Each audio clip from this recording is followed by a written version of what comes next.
Hello, hello, hello. Welcome, welcome, welcome. Good morning, good afternoon, good evening, wherever you may be. Welcome back to my channel, My Loverlies. If you've never been here before, thank you so much for clicking on my video. I am so happy you found me. I do so hope that if you enjoyed today's video, you will give it a big old thumbs up. I hope that you will subscribe if you have not already, and I hope that you will ring my bell, turn on your notifications, so that way, next time I upload a video, you can come right back here and we can hang out together again. Today is True Love Tuesday. If you've never been here for True Love Tuesday, I sit here, I do my makeup, and I tell you an epic love story along the way. I don't usually talk too awful much about the makeup that I'm using, but I will make sure to post everything below, along with the tags to all of my other socials, Facebook, Instagram, TikTok, all that good stuff. Guys, if you're not following me on all my other socials, you definitely should go do that. I post fun content literally every single day. And if you're following me everywhere, you don't have to worry about missing a single moment of it. I did do a TikTok on today's eye look. We are full on Halloween town. We are channeling the Pumpkin King. Like, we're straight up giving vibes today. This is not what I intended to do when I sat down. This is just where my brush took me. Sometimes the makeup just gets out of control and you gotta roll with the punches. I am not mad at it at all, though. I think it turned out so pretty. I freaking love it.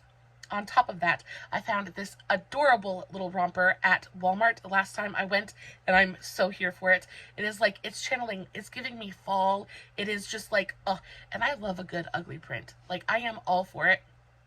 I love kind of like ugly clothes sometimes, and this is one of those prints that is either like shower curtain or old lady, but I just love it so, so much.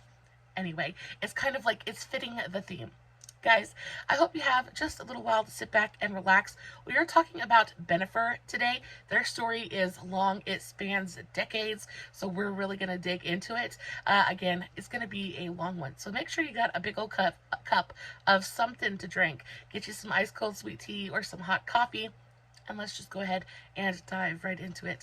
When it comes to Ben and Jennifer's relationship, it is most certainly one for the books. It was incredibly volatile, on again, off again. It's definitely, I think, one of a kind.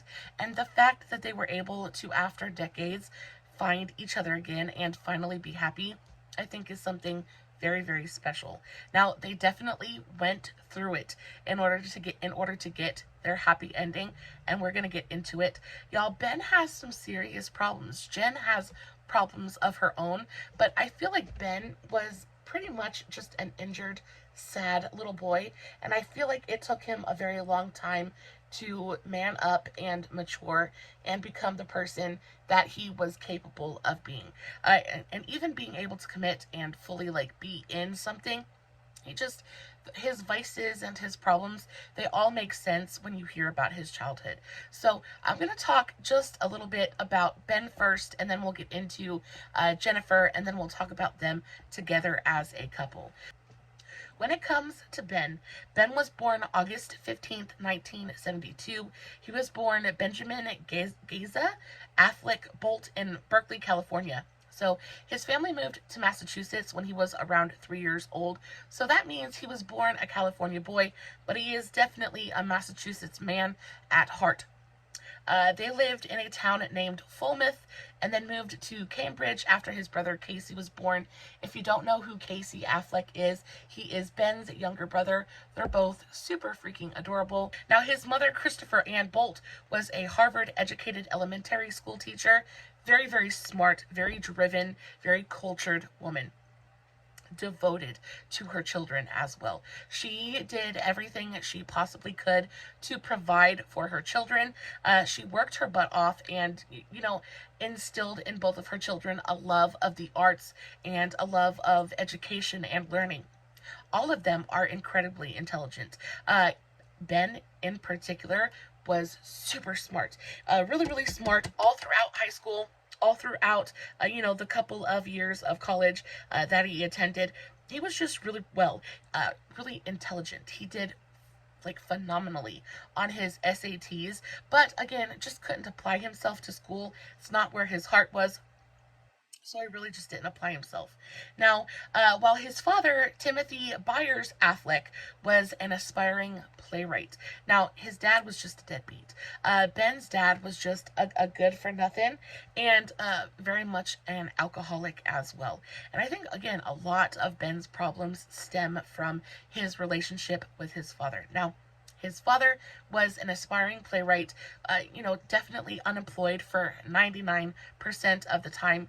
Now, he did work sporadically as like mechanic. I think he was a mechanic at one point. He was an electrician at one point. He was a bookie. He was a janitor. He actually ended up being a janitor at Harvard, where his wife had attended university. So there's that. But out of all of this, he never could really hold it down a job. He never could like do anything permanent or he couldn't be stable.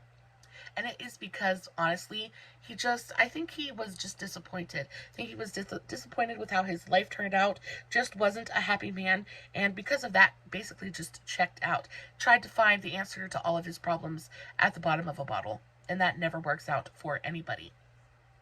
During Ben's childhood, his father battled a severe chronic problem with alcoholism.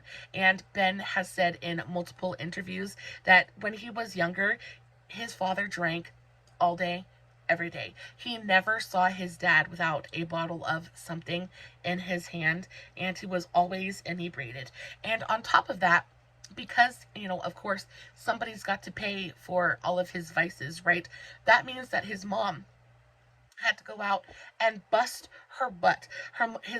Ben's mom had to go out, and she was, of course, the breadwinner because the father wasn't going to do it. So she has to go to work, plus she has to take care of the kids, plus she has to take care of the house. So she's basically a single mom to 3 because she's taking care of a grown man baby as well. And because of that, it put a lot of stress on his mom as well. And unfortunately, after doing everything that she had to do to make sure that everybody was surviving, she didn't have time to put forward as much time to put toward her kids as I'm sure she would have appreciated. However, Ben loves his mother. His mother I have so much respect for her as a woman and as a mother. She worked her butt off and did the absolute best that she could. She saved money for her children. She encouraged both Ben and Casey to get their educations, things like that. She really tried to stress to them the importance of education. Both Ben and his little brother Casey are supremely intelligent.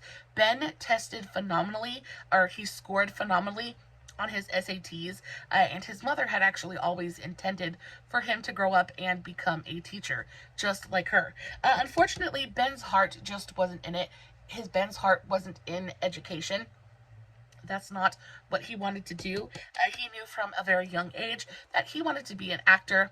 It's where he knew that he was headed, and because of that, he just didn't care to apply himself to school and things like that. Now, Ben recalls his father drinking all day, every day. Ben felt nothing but relief when his father divorced his mother when he was 11 years old. So dad's finally gone. Everybody can breathe. Nobody has to deal with that dark cloud hanging over them anymore. So it's kind of fantastic. Now, unfortunately for Ben's father, this was like his lowest point. So he loses his family. He loses his place to live, and yet still cannot get his life together. So he actually ends up becoming homeless, and he becomes homeless for close to, I want to say, around 12 years. So Ben is 11 when his father is kicked out of the house, and then when Ben is around 16, his father finally wakes up. His father finally wakes up and decides, you know what, I need to get my life together. I can't do this anymore. And thankfully checks himself into a rehabilitation program. He checks himself into a rehab facility in Indio, California, and stayed at that facility for 12 years to maintain his sobriety. And honestly, his dad just was one of those people who couldn't stay sober on his own. He needed to be somewhere where it was safe and where he was protected. And, baby, there's no judgment here. Like, if you got to be there to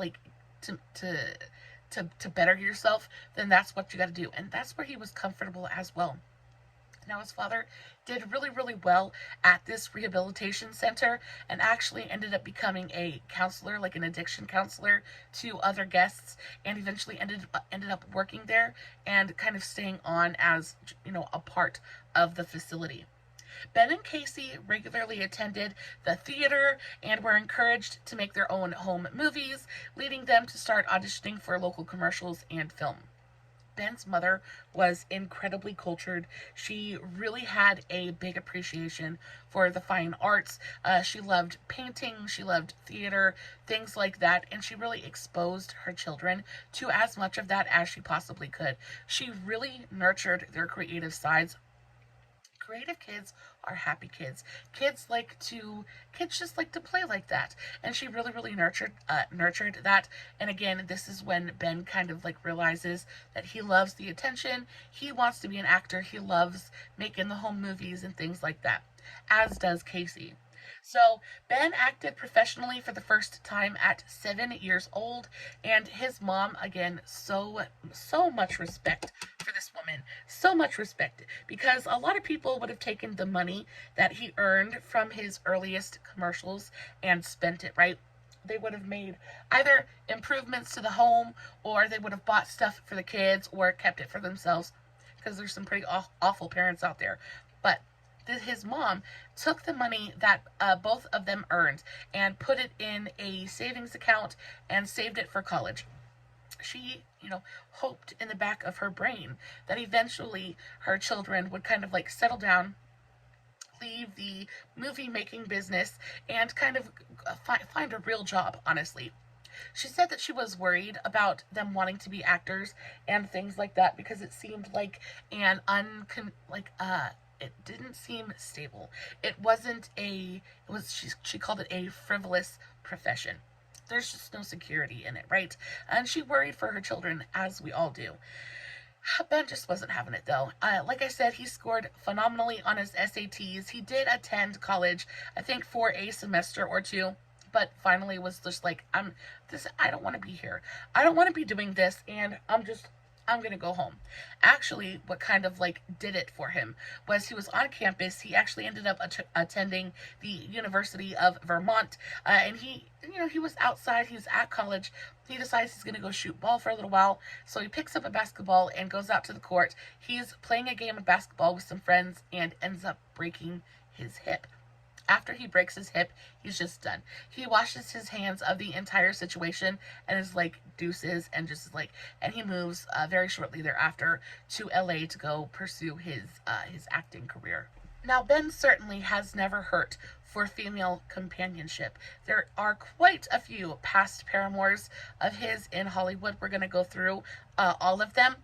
But I have noticed that he enjoys being in a committed relationship. There's kind of a pattern when it comes to women that he chooses to date and women that he chooses to stay with. They all are very giving, warm, caring kind of people. So even though I feel like he finds it difficult to commit, he definitely wants that. He wants the committed relationship. He wants to be like taken care of and loved and nurtured, things like that. So his first relationship was with a woman named Cheyenne. They were high school sweethearts. They dated all throughout high school. And then at university, they dated as well. Now, she was actually the reason that he went to the University of Vermont in the first place. He kind of followed her and only went so that he could continue to be with her. After he broke his hip, though, and decided to leave college, their romance kind of fizzled out a little bit, and they just kind of went their own separate ways. Next up, we have Miss Gwyneth Paltrow, and I had never known that he dated Gwyneth. It just, kind of blew my mind a little bit, honestly. I feel like they're very, very different people, and ultimately, that's why they didn't last. Now, Gwyneth, she comes from money. Everybody knows she's a little bit snobby, things like that. She's not one of my favorite people on the planet. However, Ben is very new. He's new to Hollywood. He's new to the scene. And I feel like he was just very impressed by her. He was impressed by her. She represented everything that he wanted, things like that. So he kind of jumped at the chance to be with her. Like I said, he is new to Hollywood. He is new to all of this wealth, things like that. And I feel like he was just a little bit out of his comfort zone, and definitely out of his, and in a little bit too deep.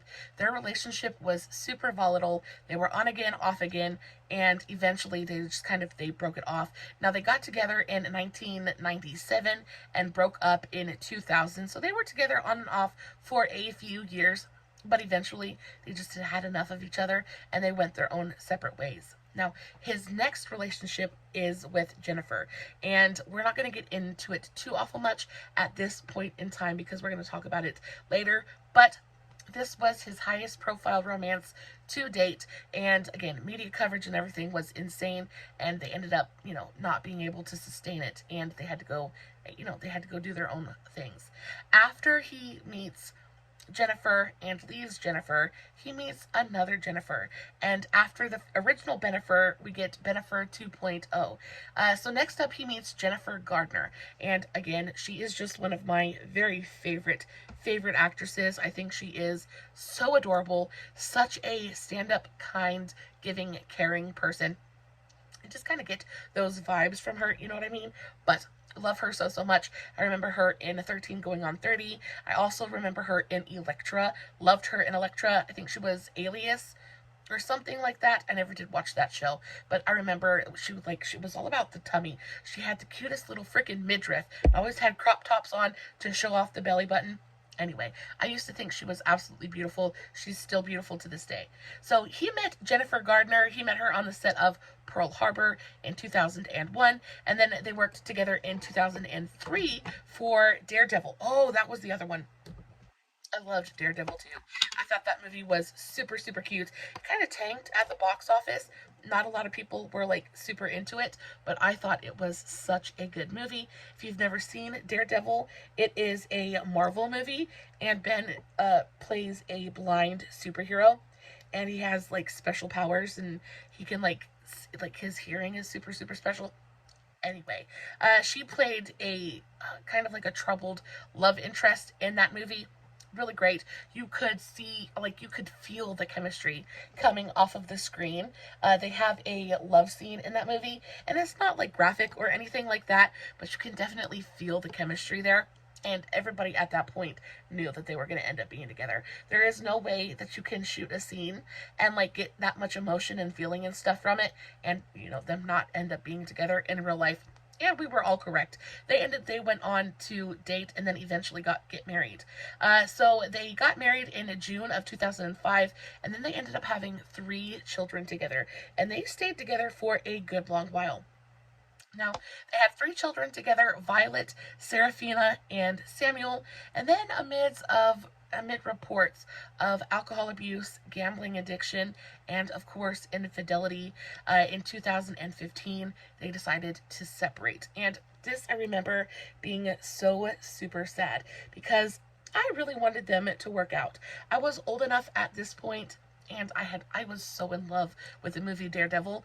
I'm not a big action movie kind of girl, but there was just something about the movie Daredevil that I loved so freaking much, and I fell in love with both Jennifer and Ben in that movie.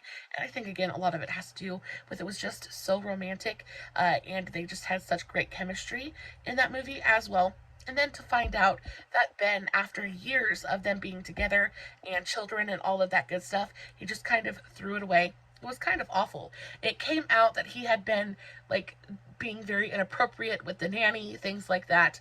He had been, was suffering with a gambling addiction as well, so he was burning through money. It was just a really, really bad time. I feel like he just fell off. He fell off. He lost control of himself, and his whole world came crashing down around him. It was a really, really dark time for him. So they separate in 2015. They attended couples therapy and counseling for a while, but ultimately they ended up getting divorced in 2018. They tried to make it work for 3 years, but they just couldn't make it happen. So in 2017, that was when they started the actual divorce process, and this is when Ben decides that he's going to get out there and he's going to start dating again. And like I said, this man has never had any problems with female companionship, getting female companionship. And that's exactly what he does.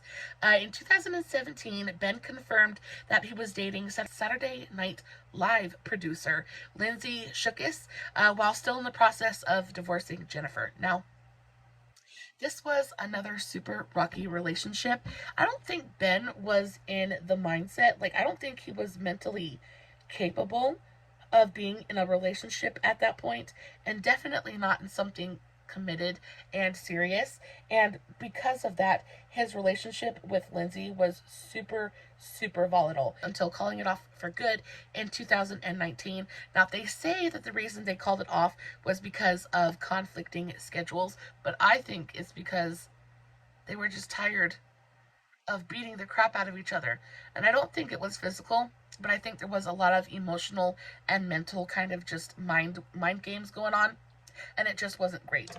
Ben just was not in a place to be in a romantic partner for anybody, and I feel really bad for Lindsay, in that instance, because I'm sure that she really was quite infatuated with him and was really hoping that it was going to pan out.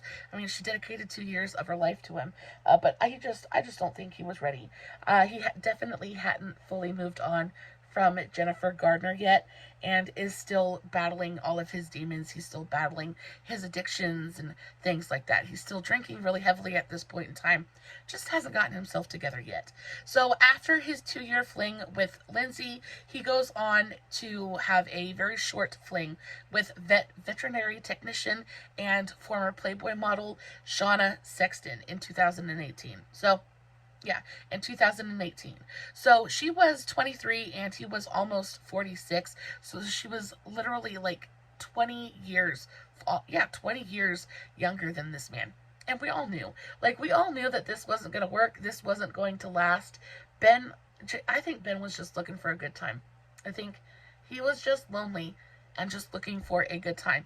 And again, this is another incredibly volatile relationship, and he ends up coming out of it just kind of swearing off women a little bit. He's just kind of over it. So, unsurprisingly, they only lasted just a few months. Now, while filming the movie Deep Water, Ben met on Ana de Armas. How do you say her name? Ana de Armas? Anyway, we all know who she is. She's freaking stunning. Ben meets her. The attraction was instant and it was intense, and this is where Ben is finally trying to get himself together, and I think he owes a lot of that to Anna. Anna helped work on him. Anna brought him back to life just a little bit, and he owes a lot to her, I think. So he genuinely starts trying to work on himself at this point. He is genuinely trying to be a better person, and things are going really, really great for a little while. So the attraction was instant, but they were into very, very different points of life at this point. So Anna, she was in her 30s, and this is when she's established her career at this point, and now she wants to focus on kids. She wants to focus on building her family. She wants to focus on things like that, right? Which is she is more than allowed to do. Unfortunately, Ben's already been there. Ben's been there, done that. He's not ready to he doesn't want any more kids. He doesn't want to have any more kids. He doesn't want to do the whole family thing all over again. He's already done that with his last wife. He doesn't want to do it anymore. And unfortunately, this is a deal breaker for Anna. She's like, you know what, Ben? I love you. I wish you the best of luck, but we can't be together anymore. We want different things, and we're just not gonna work. So she walks away. And Ben is kind of left. He's kind of left bereft again. He's kind of sent back out onto the ocean to find his way once more. I just feel like he's just a little lost boy at this point in time. I just feel like he just keeps trying to find home and just keeps getting kicked out to the curb. And a lot of it is his own fault. He just couldn't commit to her. And I think the reason he didn't want to commit to her was, one, the age difference. Two, the fact that she wanted, they were just, like I said, at two different points in their lives. And three, that he knew she wasn't his forever. He, however, does meet his forever when he kind of bumps in to Jennifer just a little while later. In a full circle moment, he found his way back to J-Lo and found his forever. And now we have Miss Jenny from the block. Little Miss J-Lo was born Jennifer Lynn Lopez on July 24th, 1969. She was born in the borough of the Bronx in New York City, New York. Both of her parents were from Puerto Rico.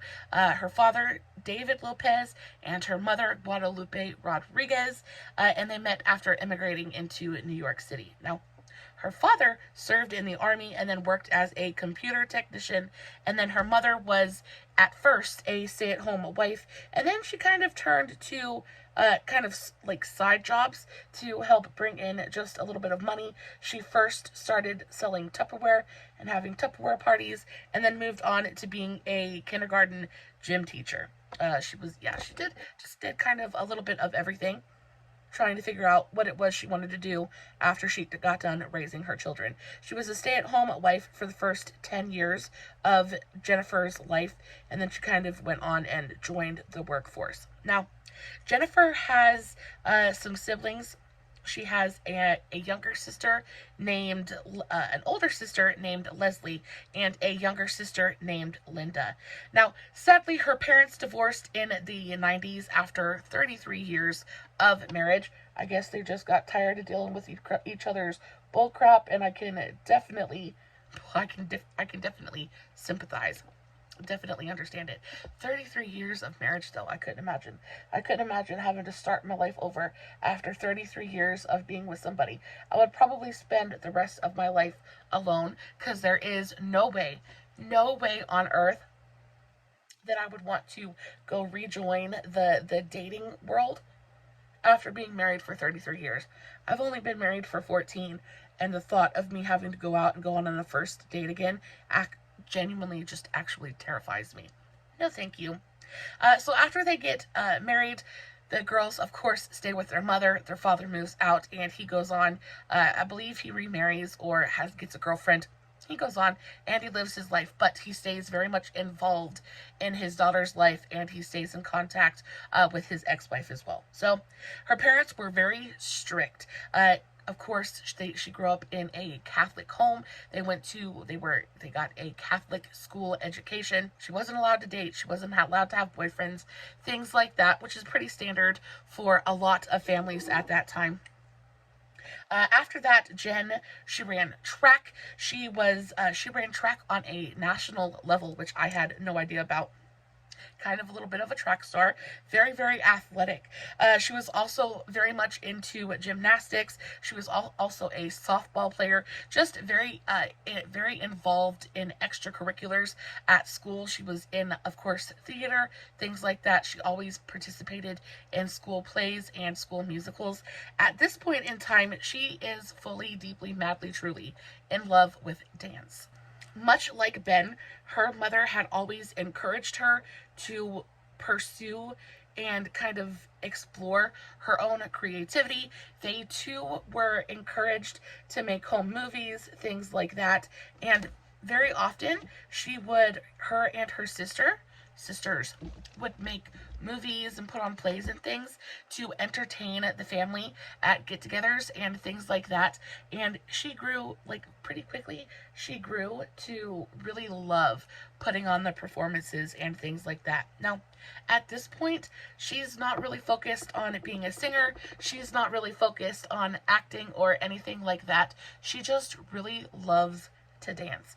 And because of that, she devoted a lot of her time to honing that craft. She went and she took a bunch of different dance lessons, things like that. She learned flamenco, she learned jazz dancing, she learned ballet, she learned tap dancing. If her body had to move to a rhythm, she learned it. And she was just very, very adept at the footwork, and she was very athletic and just energetic, things like that. She really excelled in the dance world, and she really thought that this was going to be her career path. She thought that she was going to be the aim was to be like a professional backup dancer, something like that. So of course, she puts, the wheels in motion, and she starts trying to work toward her goal. After studying all of those things, she actually ended up helping to teach a lot of other students at the studio. that she was learning at. She actually became a part-time teacher there and taught other young women how to dance. Among those young women was a young Kerry Washington, which I thought was so freaking neat. Again, such a small world. Everybody knows everybody. So, after graduating high school, she goes on and she gets a part-time secretarial job at a law firm, and during this time, she is going to college. She is going to college and she's studying business, and this is what her mom wants her to do. She is attending Broch College. I think that's how you say it.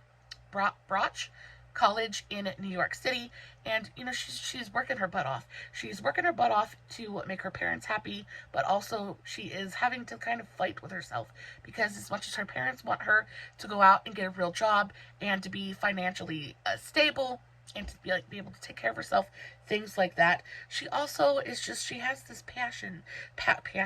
She has this passion for dance. It's her dream, and she is kind of spreading herself really, really thin. She is trying to make everybody happy, and she's just kind of miserable at this point. She absolutely despises her secretarial job. She thinks it's the most boring, awful freaking thing in the world. The only time she's genuinely happy is when she's at the studio and she is dancing and, moving her body and letting her creativity kind of be front and center. So she makes the very, very brave decision that she is going to drop out of college and she is going to pursue her dance career full time. And baby, let me tell you, her mama did not like this at all whatsoever. This was the cause of a major rift in her relationship with her mother. Now, up until this point, she had been very, very close to both of her parents, but especially her mother. She really, really loved her mother. They had a really great relationship. And also, I think that there were a lot of expectations put upon her, because I guess her mother saw the potential there, and because of that, her mother really pushed her to go to school, to get her education, and to really kind of just make something of herself, do something with her life, right? She didn't want her daughter to end up just another housewife. She wanted Jennifer to go out and to be successful, but in a way that was sustainable and secure and, kind of and normal. She just wanted a very normal kind of everyday life for her daughter. Now, when Jennifer steps up to her mom and is like, "Mom, I don't want to go to school anymore. I'm going to drop out of college and I'm going to go pursue my dancing full time," her mom blows her freaking top. She actually ends up disowning Jennifer for a short while. She kicks her out of the family house and she refuses to speak to her for 8 months. Eventually they did reconcile, and her mother kind of understood where she was coming from, things like that. But it was a really, really rough go of it, especially in the very beginning. But she never backed down and she continued to chase her dreams. Now, chasing her dreams, it led of course to LA. So she ends up packing her bags and she moves to LA, and in 1989 she toured around as a backup dancer in Europe. She was also a fly girl on the show In Living Color, and then she eventually went on to become a backup dancer for Janet Jackson. Now, she was supposed to go on tour with Miss Janet, but she actually ended up declining that offer to start focusing on her acting career, things like that. She's finally starting to gain a little bit of traction, and she decides that she is going to be what do they call that? A triple threat. So she decides to start working on her acting ability and then also singing and things like that. Now, when it comes to J-Lo's love life, this poor woman, I feel so bad for her. She is so incredibly unlucky in love. I feel so bad for her. Her first husband was a real winner, and I mean that in the most sarcastic way possible. He really turned out to be such a big giant pile of human garbage. So her first husband was named Ojani Noah, and Jenny first met him in the 90s. He was a waiter at a Cuban restaurant in Miami. They met when he was waiting on her, the attraction was instantly there. They were kind of like pulled together, and you know, Jennifer, if she's feeling good about it and like it feels right, she goes for it. That is something that I have noticed very much in all of her relationships. She just like, she falls head over heels and she just goes for it. She doesn't hold anything back when it comes to love. I truly believe she is a romantic at heart. She's just a sappy old lovesick fool like all the rest of us. So they meet in Miami, and they, you know, they get together, they start dating, and they get married. Now, y'all, their marriage only lasted not even a full year. It lasted 11 months. And, you know, after that point, she is, you know, she's doing, she's getting roles. She is starting her acting career. And, you know, she's kind of like, she's starting to become a celebrity. She's starting to make real money. And, you know, she just decides that, like, dude, this isn't working. And I think she saw the real him. Now, Johnny, I'm going to call him Noah because it's easier to say that. And I'm not sure if I'm saying Johnny correctly, but Noah had big aspirations, right? I don't think that his motives for being with Jennifer were pure in any way, shape, or form. He said in an interview on multiple different occasions that he knew that he was going to be the next Ricky Martin. Baby, come, no. He wanted to be the next Ricky Martin, though. He said, when I sing, I know I'm just like him. Very, very self-important, very inflated sense of self-worth, and he just insufferable, just genuinely insufferable. And JLo wanted absolutely nothing to do with it. So they got married and they got divorced very quickly thereafter. Now, JLo is sitting here under the impression that they're getting divorced on amicable terms. There's not a lot of arguing going on, and actually they continue to stay in contact. And they continue to be friends. Now, a little while later, when Jennifer ends up opening her own Cuban restaurant, she opens up her own restaurant named Madres in Miami. It's her own Cuban restaurant. And because Johnny, Noah, has this experience in the restaurant business, he's got experience in customer service, stuff like that. She says, you know what? I'm going to hire you. Like, you don't got anything going on right now. Like, I'll hire you and you can work for me. So she hires him to manage her new restaurant. She pays him $1,000 a week, which is like I was going to say, like, it's a really good salary. It's a really good salary, especially for back then. Like $1,000 a week, baby, you are in there. Like you are tall cotton, right? But he is so mad. He is so mad that basically she dared to divorce him. And during this time, he's still trying to get her to do professional favors for him. He is still trying to get her to introduce him to record labels. He's still trying to get her to bankroll making him famous. And she's just not about it. She is not about it. She's not interested. She gives him the job to try and to get him off his back, get him off her back a little bit, but this doesn't help at all, and actually kind of backfires on her because he begins abusing his power almost immediately. He starts stealing from the restaurant because money is a giant motivator. So he starts stealing from the till. He's mistreating the wait staff. He's abusing his power. And not even after like 6 months of him working for her, she's like, no, you're fired. You're done. Like, we can't be having all this. So she fires him, and this man is mad. He gets very, very upset. And what does he do? The first thing he tries to do is he tries to go to Vivid Entertainment or some kind of adult entertainment provider, whatever. And he decides that he's going to try and sell their home movies. Now, I did a lot of research on this, and there was no actual, like, acts going on, but it was just Jennifer walking around in, like, lingerie. It was her walking around in, like, pajamas, basically, and you could see, like, her booty. It just, you know, not something all of us want out there for the masses to consume, but it wasn't anything dirty like that either. So Jennifer's not having it, though. She's like, how dare you? How dare you? I tried to help you. I tried to do right by you, and the first thing you want to do is you want to try to go and screw me over. So she takes this man to court. And she has to fight a very bitter 6-year battle in order to keep him from releasing these tapes. and he's got a business manager who is trying really, really hard. He's trying to bribe judges, all of the things that those super shady people do. He's trying to do everything in his power to get these videos out, because he knows, like, JLo's a big name at this point, and that tape is going to make buco bucks. It doesn't matter what's on it. People just want a little sneak peek into, you know, behind the scenes of JLo. Now, eventually, JLo is successful, and she ends up, you know, the judge rules that he's not allowed to release the home movies, and he basically, Noah fades out of existence. Like, nobody knows what's going on with him.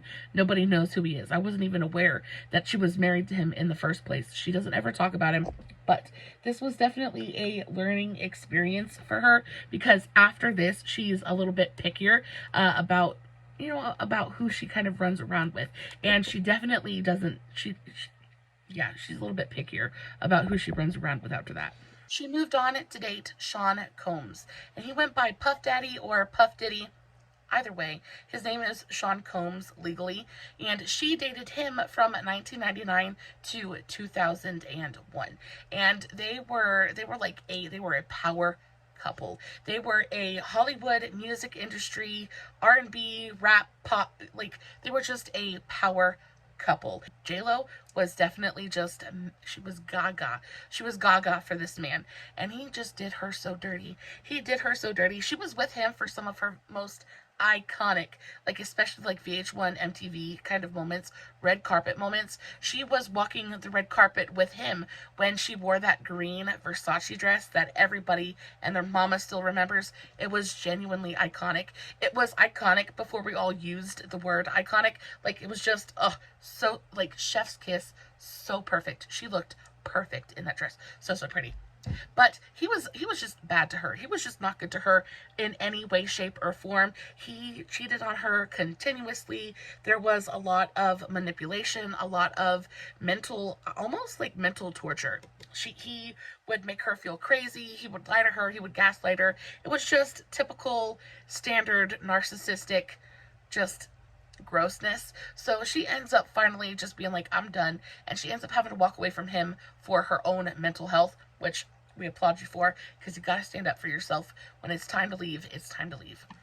She moves on to her second marriage, and, you know, she's just going for it. She's just going for it, and you gotta love her for it, because she's just genuinely not scared of anyone or anything.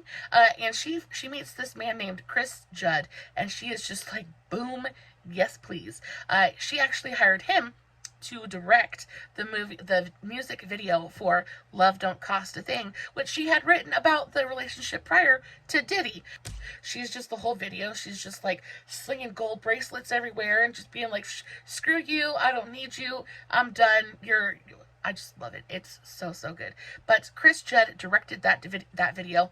That is how they met. They dated, and very quickly thereafter, they got married. But they were just married. Again, her second marriage wasn't any better than the first one, obviously, honestly, because they were just married for 9 months, from 2001 to 2002. Like I said, they met on the set of her music video. They kind of got hot and heavy really, really quickly. They fell in love, and then they got married.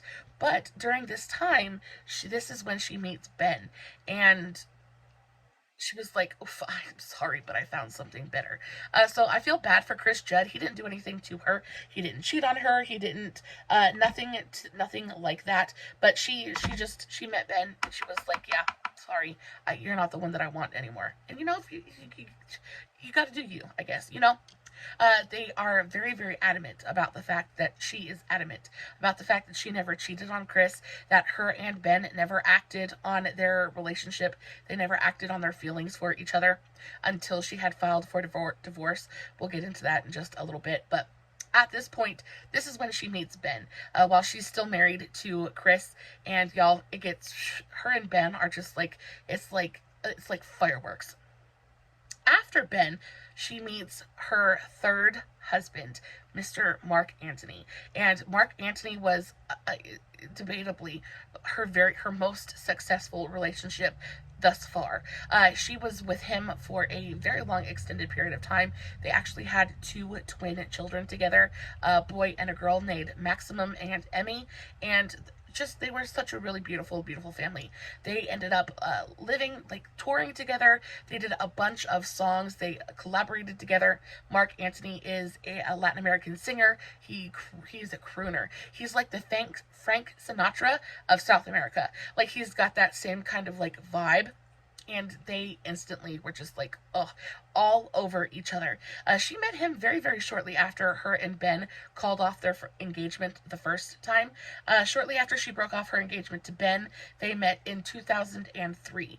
They wed in 2004, and they were together for 7 years altogether, but they ended up splitting in 2011. After Marc Anthony, this is when she decides she's just gonna have a little bit of fun for a little while. So this is when she meets Casper Smart, and this is the backup dancer that I know we all remember. And yeah, this man was good looking. I remember him. He's got that like Latin flair. You know what I mean? Like, he was just good looking. You could tell he had swag. You could tell he had confidence. He was bald and like really well built as well.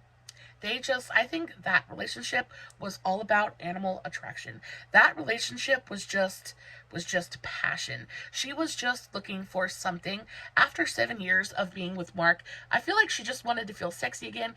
And again, you got to remember, during her marriage to Marc, she had become a mother. She had, like, she's just trying to find her single self again. And Casper really helped her do that. So she met Casper in, yeah. So they met, and this was her most controversial relationship thus far. They dated for 2.5 years when she was 42 and he was 24. So he was literally half her age. This was just her getting her groove back. That's all this was. Now, he was a backup dancer and toured with her, but in interviews and things like that, they said that they had been friends for a long while before they actually like got intimate and things like that, which I can believe.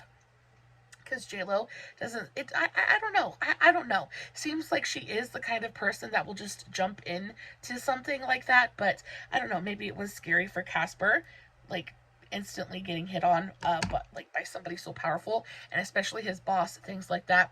But he said that they were friends and, like, they worked together and had a strictly professional relationship for a long while before they ever got intimate with each other. Well, their relationship was a little bit tumultuous as well. They were a little bit rocky, a little bit on and off.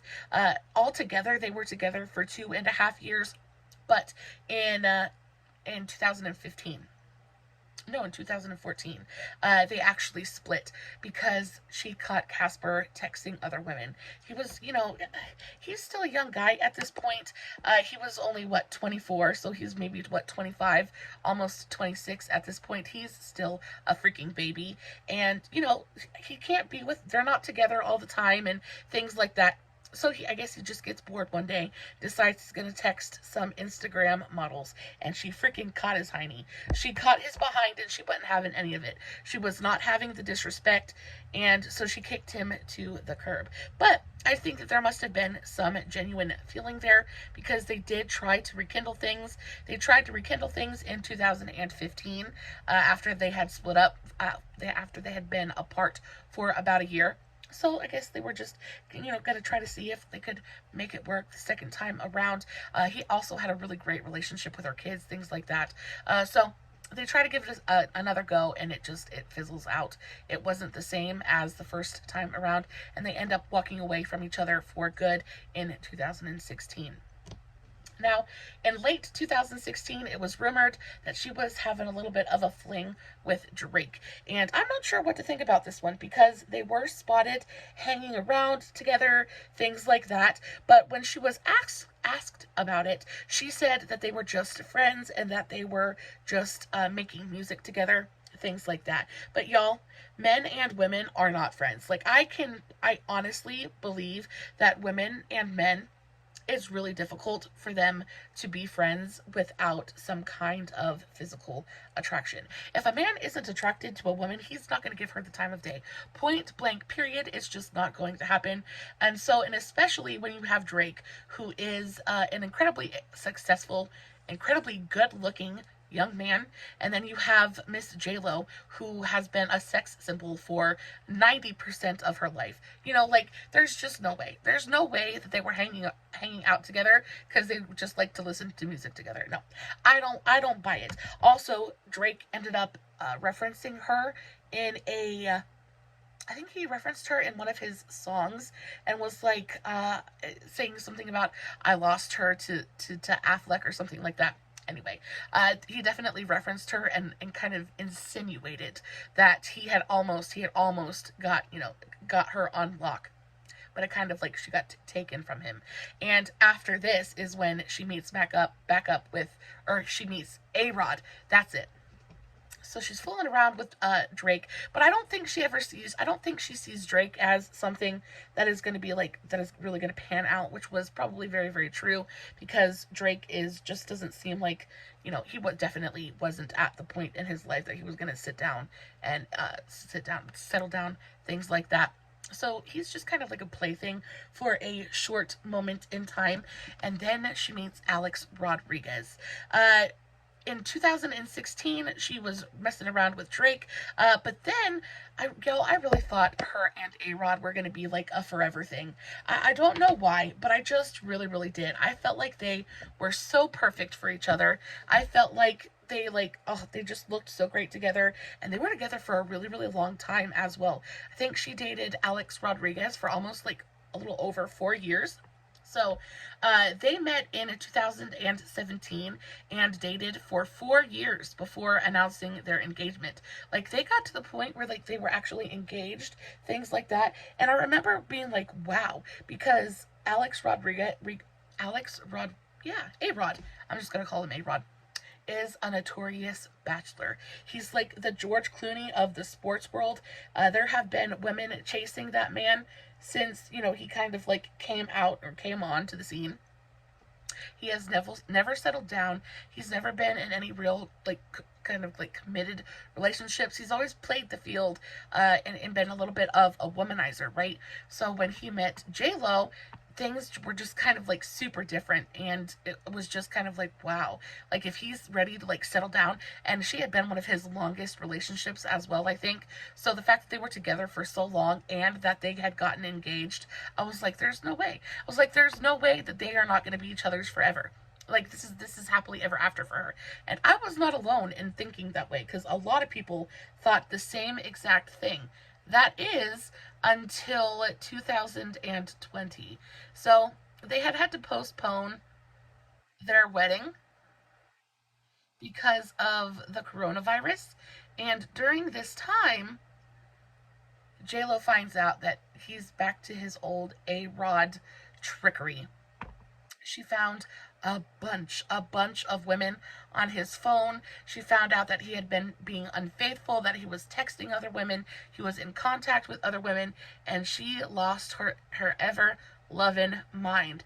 And I don't know what he thought. I don't know what he thought was going to happen, honestly. And I feel bad for him, because he genuinely, truly did love her. I just don't. Maybe some men just can't help themselves. I'm not sure. But he ended up cheating on her, and she ended up finding out about it, and he was broken. Of course, she kicked him to the curb. She called off their engagement and was just like, yep, I'm done. And I don't know. I don't know if Alex thought that she was just going to take it. I don't know if he thought that he wasn't going to get caught. I'm not sure what happened. But when she broke up with him, he was devastated. And I had never seen, like, people were kind of like really concerned about it, honestly, because he had never acted that way about another breakup. So when he started being very mopey, like, he was posting some weird stuff on Instagram. He posted a video of a shrine he had for her in his home, and then he also posted some like really sappy, mopey kind of things. It was kind of awful, and you couldn't help but feel bad for the guy. But she wasn't having it. She wasn't having it. She wasn't taking him back. And she didn't feel bad about it either. And you gotta remember, this is freaking J-Lo. She don't need you, baby. And A-Rod's got a lot of money. You know, I think he thought maybe that there was some security in the fact that, you know, maybe but this is J-Lo we're talking about. She's got more money than she will ever be able to spend in, you know, multiple lifetimes. Like, she's fine. She doesn't have to take the disrespect. And that's where he screwed up, because he towed the line and he got tossed out. Very shortly after she breaks off her engagement to A-Rod, in comes waltzing Mr. Ben Affleck. And it's kind of like, it's fairy tale-esque for sure. Ben and Jen first met in 2002 on the film set for the movie Jiggly.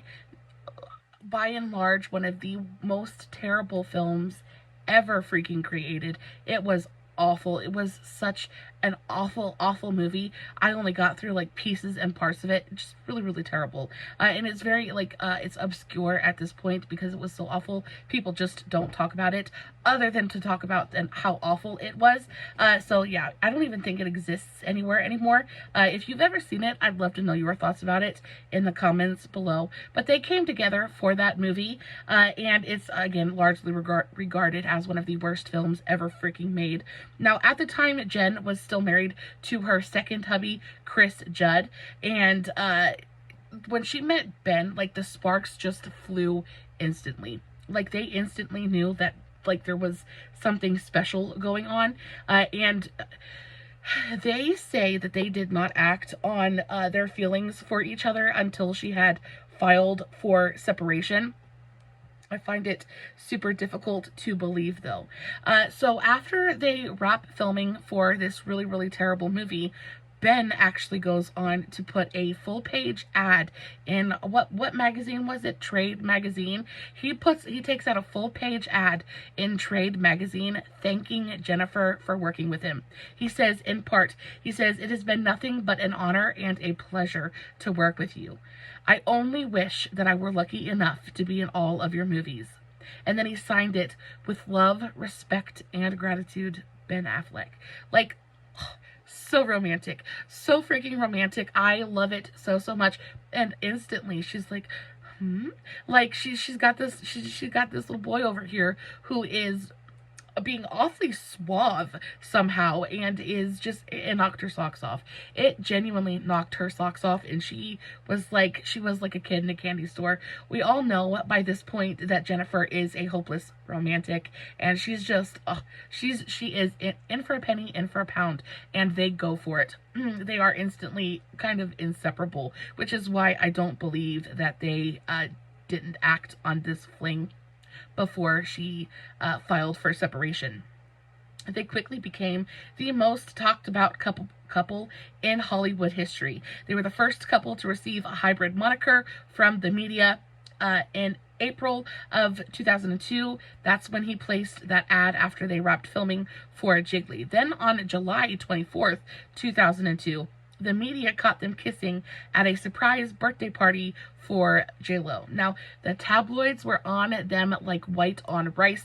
Y'all, they did not let up. It's kind of like almost Princess Diana level stalking at this point. They're just trying so hard to just get pictures of them to kind of confirm what's going on, because everybody has their suspicions, but they're being very down low about the whole thing, and, you know, they're trying to stay under the radar.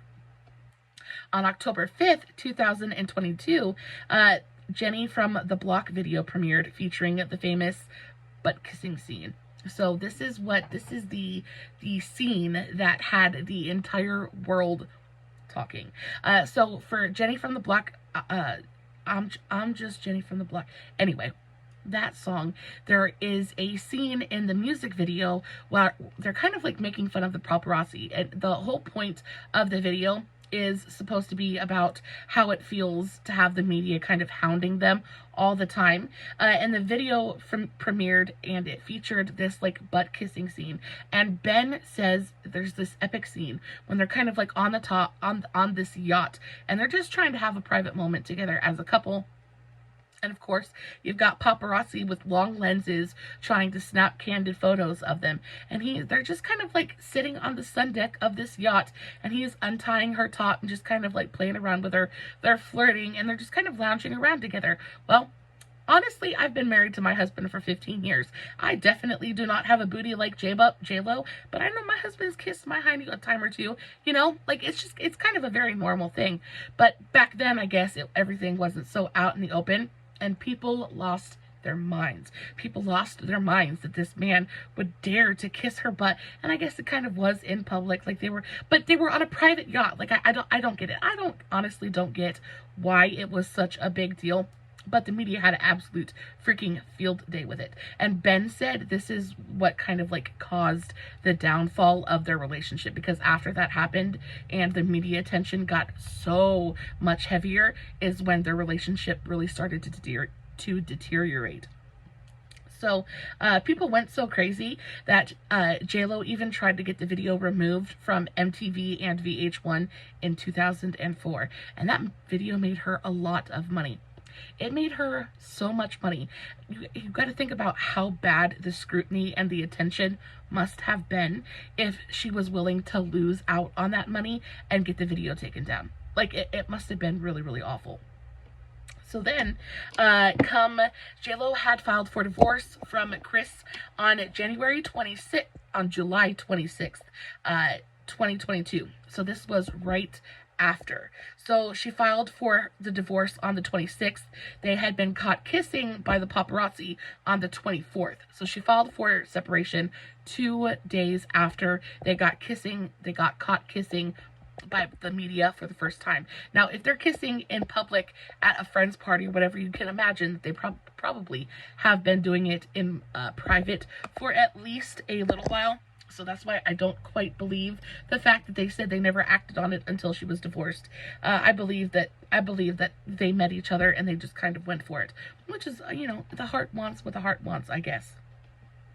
But she had filed for a divorce on July 26th of 2022 after only a month of them being separated. So they were separated by this time, but they had gotten separated in June, and she filed for divorce in July. So she separated with this man, like, just to kind of for appearances sake, and then she was like, you know, like, I'm done. I want to be with Ben. So she kind of kicks Chris to the curb. And I feel bad for Chris because I honestly don't think he did anything wrong. I think she just met Ben and was like, this is what I want. So I feel a little bit bad for him. And I do believe that she cheated on Chris, which is, you know, not my favorite thing in the world to think about. But after separating from Chris, Ben proposed to J-Lo at his mother's house in Boston. And y'all, this freaking ring. I'm going to pop up pictures of it, but oh my good gravy, this ring was absolutely magnificent. And Ben put a lot of time and a lot of effort into picking out this ring. He actually had it specifically designed, and the ring was worth well over $1 million, or around $1 million. He designed this ring. He picked out the stone. Like, it was a start to finish kind of being involved with the process.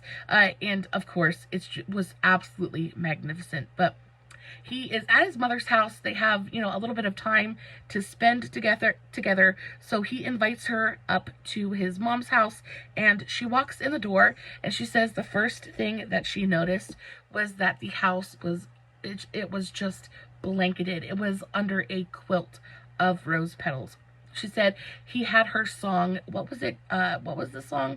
Glad. He had her song Glad playing on the radio, and she's walking through the house, and there's bouquets of flowers everywhere. There's vases full of really beautiful roses absolutely everywhere. She said it was like out of a fairy tale storybook. And then all of a sudden, here's Ben, and he gets down on one knee, and he proposes to her with this insanely big, like stupidly gigantic pink diamond solitaire. So beautiful. And I am a big fan of the solitaire. It is my favorite setting. Not a big fan of those clunky, chunky engagement rings. I just think it's too much, not to my taste. but I think a solitaire is such a timeless, classic kind of way to go. And also, I have big fat fingers, so I really just like, I feel like it's just too much going on. I feel like the solitaire fits my fingers a little bit better. But he proposes to her with this giant pink diamond, and of course she says yes. She says that she was overwhelmed. She was like, she didn't really know what to say or what to think, because it just wasn't expected. He proposed so quickly that she just wasn't expecting it to happen so fast, and she was just kind of like taken aback by the whole situation. So now, of course, at this point they start planning their wedding. JLo is freaking stoked. Ben is freaking stoked. Now, he doesn't really care about the wedding planning so much. At this point in time, after he proposes, Ben gets a call back, and he gets offered the role as the lead in the movie Paycheck. And I know we've all seen that one. It's an action movie. One of his biggest, earliest roles. He was like a leading man in that one, and it was fantastic. This was kind of like almost a defining role for him, so he is stoked. Unfortunately, he has to go film on location, and the location that they're filming at is in Vancouver. So he has to pack his bags, and he has to get on a plane. He has to leave his brand new fiance, and he's got to go, basically, you know, he's got to go thousands of miles away. Now, it's not an ideal situation, but it's not a death sentence either. However, they have been operating under an intense amount of media scrutiny at this point, and basically the media are watching their every single move, and they're just waiting for some tidbit of juicy gossip so that they can sell some more newspapers. And unfortunately, it happens. So Ben is out with his friends one night, and after a very long, hard day of filming, they decide that they're gonna go hit up a gentleman's club. Now, at this point, I don't think Ben has done anything wrong, because JLo did an interview about this whole thing a little while later, and she knew what was going on. So even though he might not have called her and told her what he was going and doing, I don't think she was too awful worried about him being at the gentleman's club. He was just going to let off some steam, hang out with some of his friends. I don't think anything nefarious was going on. However, the tabloids had a very different story to tell. The National Enquirer actually published an article claiming that Ben had visited a gentleman's club where he had cheated on JLo with at least one other woman, and the encounter might have been recorded.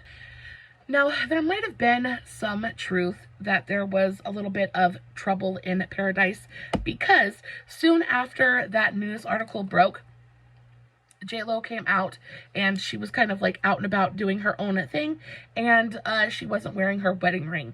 Now, it is indeed very, very noticeable wedding ring, engagement ring. Now, unfortunately, because the ring is so big and because it is so identifiable, like, it's very easy to tell, it's very easy to notice that she's not wearing her ring. So a little bit later, after the reports had been made, after the article came out, she was spotted out and about not wearing her engagement ring. So of course the tails start wagging. Now, she said in an interview with W Magazine, she said, "What they put and printed in the paper is not what happened, not at all. But watching that get so blown out of proportion was eye-opening for me. He can't even walk into a place and hang out with a couple of his friends without it turning into a national scandal." Now, Ben himself, of course, denied any wrongdoing. He, of course, denied any cheating had occurred. And honestly, I don't think that's what happened. I think he was just going to blow off some steam, and, you know, it kind of got misconstrued. However, there was trouble in paradise, because they ended up calling off their engagement, and they ended up calling off their engagement one day before the wedding was scheduled to take place. So they, they're actually genuinely struggling with this decision at this point, because they had really tried to suck it up. They had really tried to work through their issues, things like that, and they just couldn't make it work. It just wasn't the right time for them. So they actually released a statement the day before they were scheduled to be married. And it read, "Due to the excessive media attention surrounding our wedding, we have decided to postpone the date. When we found ourselves seriously contemplating hiring three separate decoy brides at 3 different locations, we realized that something was awry. We began to feel that the spirit of what should have been the happiest day of our lives could be compromised. We felt what should have been a joyful and sacred day could be spoiled for us, our families, and our friends." They're like, "We're not doing it. We're not doing it. You guys have ruined it." They've placed the blame on the media, which, I mean, I'm sure is, wasn't a stretch of the truth, because I'm sure the media had a good deal to do with the fact that they didn't want to risk it. However, they called off the engagement. Now, they didn't say that they were breaking up. They just said that they were postponing they didn't call off the engagement at this point. They just said that they were postponing the wedding because of the media attention. However, a little bit later, I think in January of 2004, January 23rd of 2004, so they put out that statement on September 13th, 2003. And then in January of the next year, she put out a statement. Her PR rep put out a statement that said, "I am confirming the reports that Jennifer Lopez has ended her engagement to Ben Affleck. At this difficult time, we ask that you respect her privacy." And of course they didn't. And after that, they just kind of like went their own separate ways, and they went on and they lived their lives. She went on to marry Mark Antony, and Ben went on to marry Jennifer Gardner, and they just kind of lived their lives and they moved on from it. But there was always that little something in the back of both of their hearts that was like, what could have been. Like, they having the feeling that they missed out on something special because, right place, wrong time kind of thing. For 17 years, we thought Bennifer was dead and gone. We thought Bennifer was no more. And then, we got Bennifer 2.0, and that was gone as well. So we're just thinking, Jennifer, she ended up marrying Mark Antony, but then they got divorced. And then Ben married Jennifer Gardner, and then they got divorced. But, they had never really come together again. Like, the circumstances had never... It just had never happened again. However, 17 years after, they called off their engagement, on April 30th, 2001, Ben was spotted going back and forth from J-Lo's Los Angeles mansion. Bennifer was back. Bennifer was back, and they were better than ever. Now, this is the second time around, so this time they know each other. They know each other better, and not only do they kind of like know each other at this point, but they're older, they're smarter, they're, in my opinion, better looking even. Like, they're just... the whole situation is so much better this time around. Like, it's like there's a real possibility and a real chance that they could make this last forever.